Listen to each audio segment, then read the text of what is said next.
നമ്മളെയൊക്കെ അതിശയിപ്പിക്കുന്ന സൗന്ദര്യം കൊണ്ടും അതുപോലെ തന്നെ അഭിനയം കൊണ്ടും നമ്മളെയൊക്കെ ഞെട്ടിച്ച കുറച്ച് യുവ സുന്ദരികളുണ്ടായിരുന്നു. അതിലൊരാളാണ് ചാന്ദിനി. ചാന്ദിനി എന്ന് പറഞ്ഞു കഴിഞ്ഞാൽ നല്ല സ്വഭാവമാണ്. ഇന്ന് വരെ മലയാള സിനിമയിൽ ഇത്രയും സിനിമകളിൽ അഭിനയിച്ചിട്ട് ഒരു പേര് ദോഷം കേൾപ്പിക്കാത്ത, അന്ന് എല്ലാവരോടും എത്ര കാഷ്വലായിട്ട് എത്ര മനോഹരമായിട്ട് പെരുമാറാമെന്നറിയാം. എനിക്ക് വളരെ അടുത്തറിയുന്ന ഒരു നടിയാണ് ഈ ചാന്ദിനി. അപ്പോൾ ചാന്ദിനി എന്നൊരു പേര് ചാന്ദിനി എന്നല്ലായിരുന്നത്, സുനന്ദ എന്നായിരുന്നു ചാന്ദിനിയുടെ പേര്. ചാന്ദിനി സിനിമയിൽ വരാൻ കാരണം ദിവ്യ ഉണ്ണിയുടെ ഏറ്റവും അടുത്ത സുഹൃത്താണ്. അങ്ങനെയാണ് ഈ സിനിമയിൽ വരുന്നത്. അപ്പോൾ രാജസേന പടത്തിലാണ് ആദ്യമായിട്ട് വന്നത്.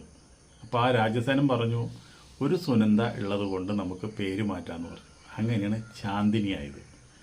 സത്യഭാമിക്കൊരു പ്രേമലേഖനം ബിജുമേനൻ്റെ കൂടെ, അതുപോലെ തന്നെ ദില്ലിവാല രാജകുമാരൻ നമ്മുടെ ജയറാമിൻ്റെ കൂടെ, ഉദ്യാനപാലകൻ മമ്മൂട്ടിയുടെ കൂടെ, അതുപോലെയൊക്കെ ചെറിയ റോളുകളായാലും നല്ല നല്ല നന്നായി പെർഫോം ചെയ്യാൻ പറ്റിയ റോളുകളായിരുന്നു. അതുപോലെ ചന്ദ്രലേഖ, അനിയത്തിപ്രാവ്, കാരുണ്യം, കല്യാണപ്പിറ്റേന്നലാണ് എനിക്ക് ചാന്ദിനിയായിട്ട് അടുത്ത് പരിചയപ്പെടാൻ കഴിഞ്ഞത്.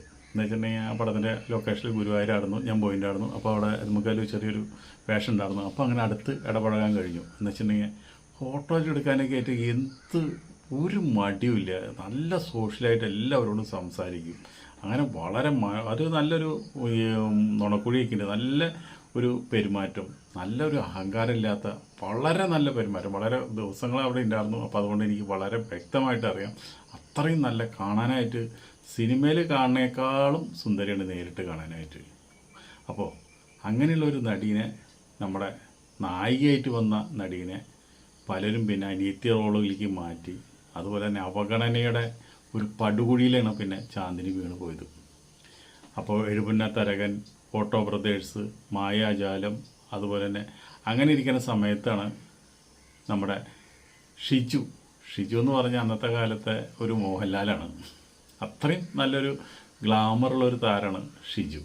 മിമിക്രിയിലായാലും അതുപോലെ തന്നെ സിനിമയിൽ നന്നായി അഭിനയിക്കുന്നു. അങ്ങനെ കോരപ്പൻ ദ ഗേറ്റ് എന്ന് പറഞ്ഞിട്ട് ഒരു സിനിമ ഉണ്ടായിരുന്നു. അതിലിവർ നായകന്മാരായിട്ടാണ് അഭിനയിക്കുന്നത്.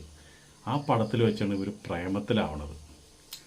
അങ്ങനെ ഇവർ രണ്ടുപേരും പ്രേമിച്ചു. പക്ഷേ വീട്ടുകാർക്ക് ഇവരെ പ്രേമോ അവരെ കല്യാണമോ കാര്യങ്ങളോ ഒന്നും വീട്ടുകാർക്ക് വലിയ താല്പര്യമുള്ള കാര്യങ്ങളല്ല.